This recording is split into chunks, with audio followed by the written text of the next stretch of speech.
The set of ideas that is being implemented and advanced in this capital at this time is terribly frightening to people who are students of history. If you look at the 70 superpowers in history, every single one of them has called themselves exceptional. And when you look at the Roman Empire, the parallels to what is going on in America are absolutely frightening. And the question is, are we going to go the right path ourselves, or are we going to continue down the wrong path that so many nations have fallen into?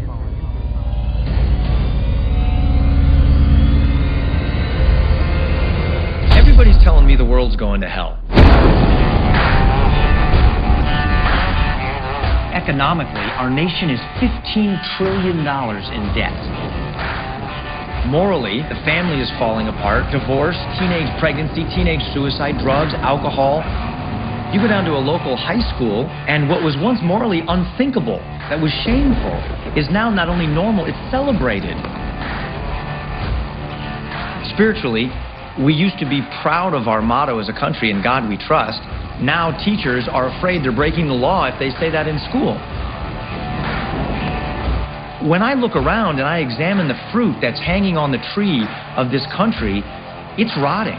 And when I dig down and examine the root, I find out it's actually worse than I even thought it was. There is something seriously sick in the soul of our country.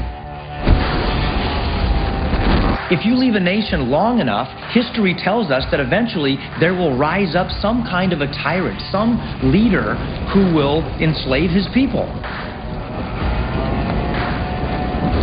Why would America be any different?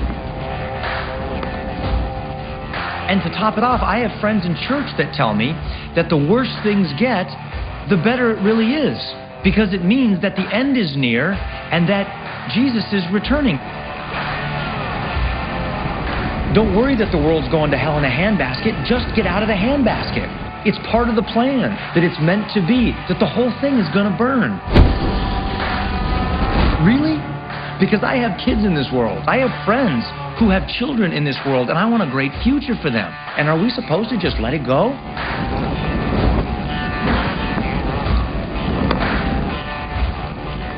But if we just take our hands off the wheel and let it fall off a cliff, aren't we creating a self-fulfilling prophecy?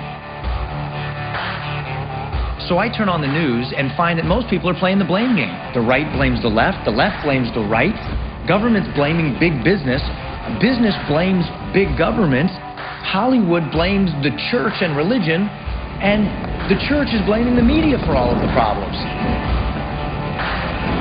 With everybody blaming everybody else, I'm not hearing a clear voice that's giving us a solution on how to get out of this mess.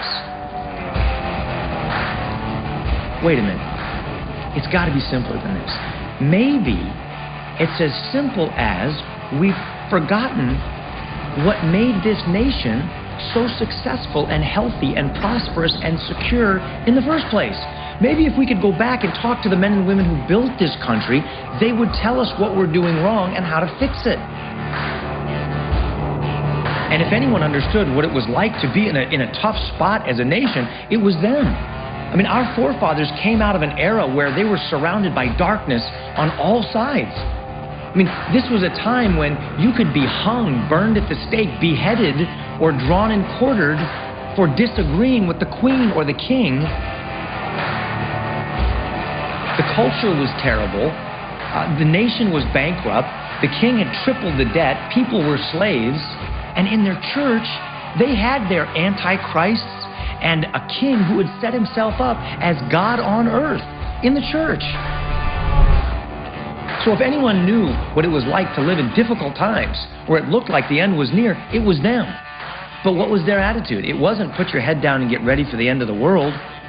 It was, we're getting off of the defense, getting on the offense, and we see victory in the future. They had a 500-year plan, and they went and built a new nation.